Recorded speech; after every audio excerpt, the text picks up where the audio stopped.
Để có được cái nghề phải qua biết bao nhiêu gian nan vất vả, bỏ tiền bạc, công sức, thời gian, gia đình để mà học tập có được một cái nghề.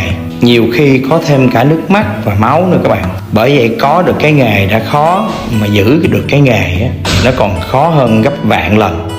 Ông bà mình nói á, buôn có bạn, bán có phường, trăm người bán, vạn người mua. Đã làm cùng một cái nghề á, không nâng đỡ nhau để mà phát triển, để mà vươn lên á, còn đi dìm nhau xuống thì cái đó không hay chút nào hết trơn á.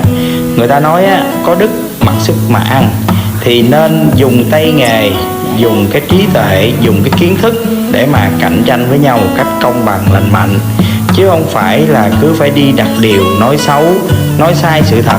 Và các bạn cũng nên nhớ, khách hàng bây giờ họ thông thái lắm, họ có tư duy nhận định của riêng mình, cho nên trước sau gì thì sự thật thì họ cũng sẽ biết thôi.